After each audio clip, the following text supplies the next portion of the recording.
And hello again. Now, this competence is to maintain a knowledge and understanding of the main world faith and belief communities, with particular reference to their philosophies, beliefs, and practices around illness, birth, dying, and death.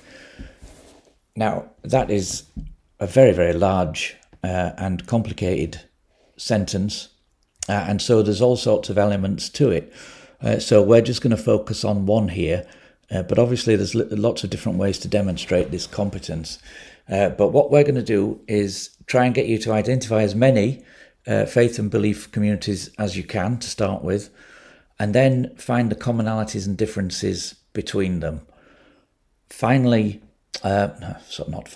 Next, watch the video, then have a look at the paper that I've chosen for this competence, and then finally you're going to look and find some evidence yourself, and we'll talk about that in a second. But just to go through the whole thing, the behaviour associated with this competence is that healthcare chaplains will always be outward looking and actively engaged with other ways of being.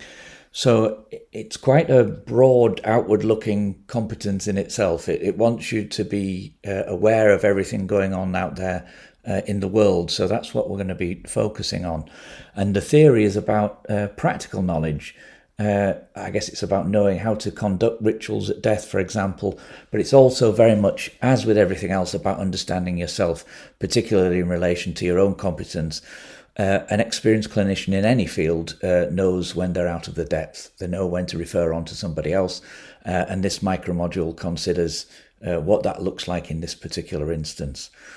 And it always reminds me of the Donald Rumsfeld conscious competence, Donald Rumsfeld and his unknown unknowns, and I'll leave you to find that if you've not already heard it. So the first thing to do is to list all the world faith and belief communities that you can think of just off the top of your head. Second, focusing on birth, death, illness and dying, if you can think about the main commonalities and differences between them. So don't overthink that at all. That's just to get you started. Then obviously you're looking at this video. So after that, we want you to be finding this paper, which is about healing after traumatic events. And it's particularly about some disasters, and it's mainly focusing on children, but there is an interesting cultural perspective in the paper as well.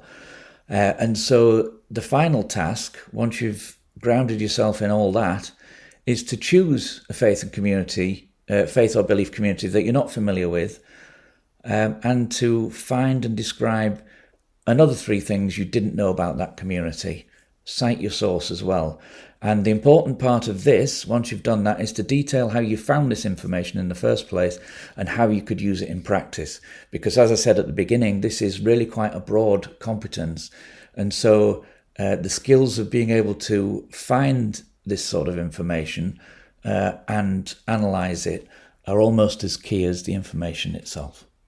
Okay. I'll see you at 1.1.5.